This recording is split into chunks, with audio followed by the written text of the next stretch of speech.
Man United fans, you might hate me for this one, but I think eventually David De Gea needs to be replaced. Now, okay, let's address the problem at the start.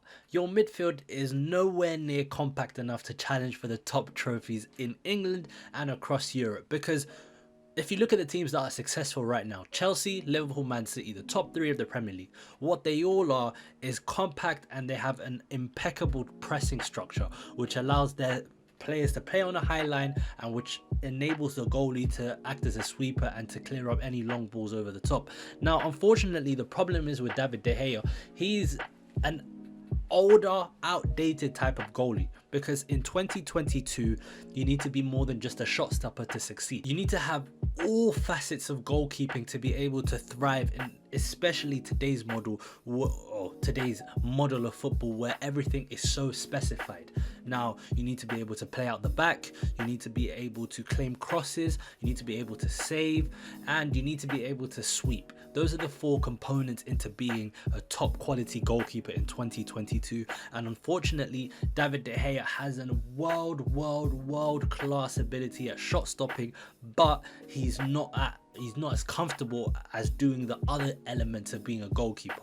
Now, a big caveat alert is that for the time being, David De Gea is the perfect solution for Man United, and that's because they face many shots. And for a team competing for top four, it's tough when you're facing that many shots, because more shots obviously means a higher chance of scoring, and David De Gea has to pull off a big save in every single match. And if you want to be at a top level, you can't be relying on David De Gea's saving ability to take you up a notch. Now, obviously, we've been seeing improvements under Ranić in terms of the way that they play, but unfortunately for the time being, until their midfield and until their midfield structure is analysed and fixed, David De Gea will never ever be the main problem. Now, this video is solely on the basis that they get Erik ten Hag in, or a progressive style of manager, they fix their issues in the team, and then they start looking towards the goalie, because that's the only time you can start looking towards the goal. Now, as I mentioned prior on in this video,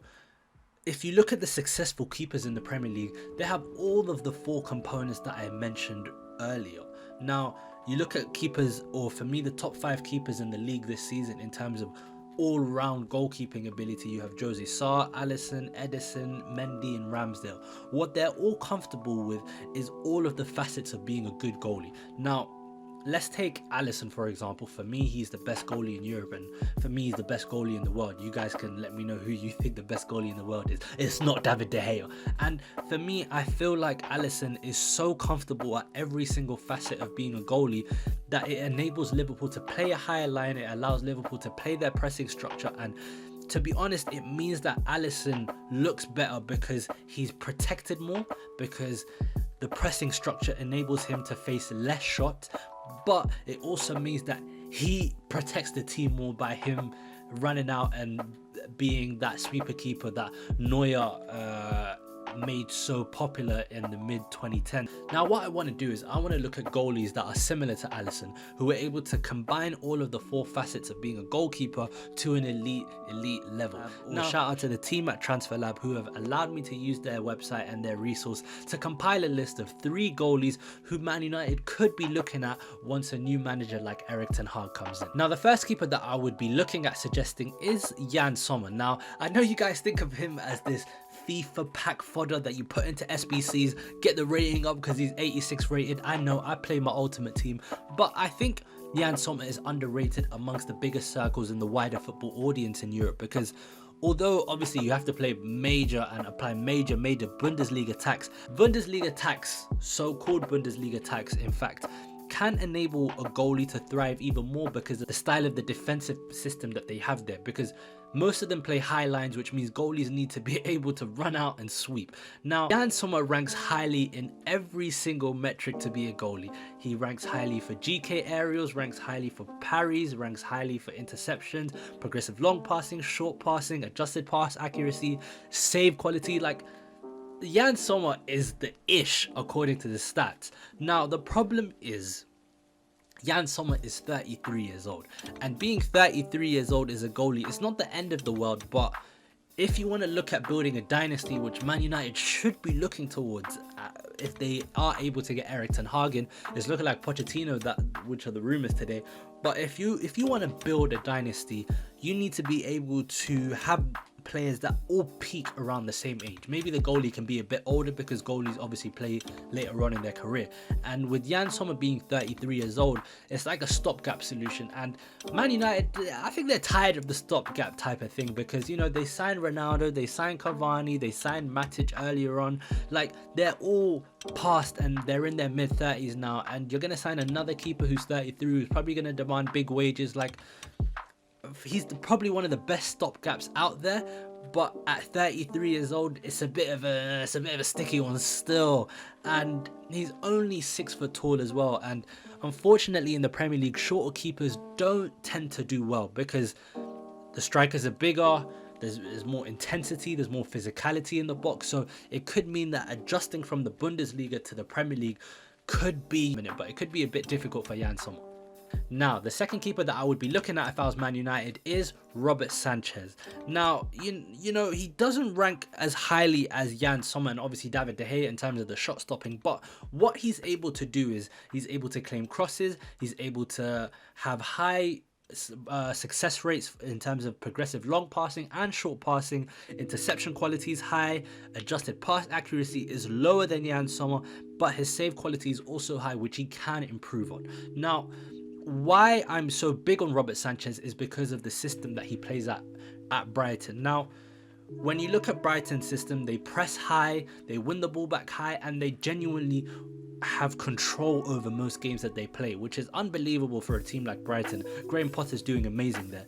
And with that style of play, that is the style of play that gets you success in 2022. Liverpool's done it, Man City's done it, Chelsea's done it, especially in the Premier League and in the Champions League. You can extend that to Bayern Munich. When you look at a team that presses on the front foot, when they're able to win the ball back early, it enables you to gain high levels of control. Now, shout out to my man No New Thing, because what he tweeted was, you need to eliminate uncertainties in the game of football. You need to eliminate all of the park the bus, because anything can happen if you park the bus, no matter how good of a structure that you build up. You want to be in control most of the time, and Robert Sanchez isn't a team that controls most possession or controls most of the possession in games. Now, he's 24, young goalie, 6 feet 6 inches tall, speaks English, already plays in the Premier League, knows the intensity of the Premier League. He's also homegrown, which is very, very, very important, because it means that they can sign a goalie or they can sign other players that can fill the non-EU, the non-homegrown tax, because, you know, homegrown tax is a real thing, man. You're going to pay extra for it. It's like English tax. So for me, he's my second choice because he combines all of the elements of positional play as a goalie in terms of running out and intercepting. He's also very adept in claiming crosses and being able to start attacks from deep. Man United, if you want a good goalie and you're going to pay big money for him, Robert Sanchez is your guy. Now, my personal favorite from Man United goalie is Mike Mignon. Now, coming from a team like Lille where they love to be able to be compact in their structure, I think Mike Mignon has had like a taste of both worlds in terms of the progressive play at Milan and the almost reserved type of play at Lille. Now, Man United, they lack championship winning type of players. You know, the players that have been there, done it, you know, bought a t-shirt. Mike Mignon has already won Ligue 1 with Lille, which is, you know what, big achievement to Lille last season. And to be honest, if you're going from Lille to Milan, you need to be a good goalie to replace Gigi Donnarumma, and Mike Mignon is that guy. Yeah, he ranks highly for most metrics like Jan Sommer, GK aerials, pass completion rate, progressive long passing, progressive short passing, adjusted pass accuracy, save quality. Like, Mike Mignon is that guy. And watching the Milan derby, because I'll be real with you, I don't watch a lot of Italian football. Watching the Milan derby between Inter and Milan, you were able to see Mike Mignon in full effect.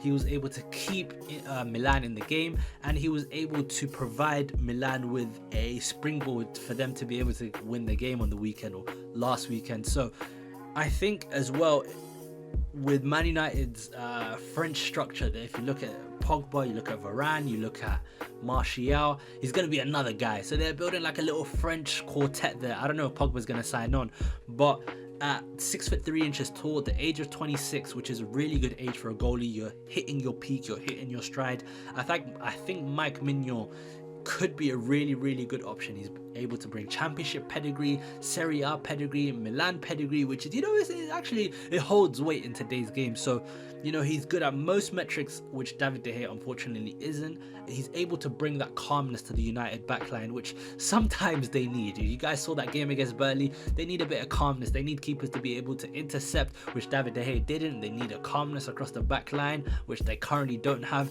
So, Mike Mignon, you're that guy, bro. Thank you guys for watching this video. You know, first face cam video. Let me know how it went. If you guys see me looking up and down, it's just because my laptop's here, all my notes are here, you know, my apologies. So let me know what you guys really want to see next.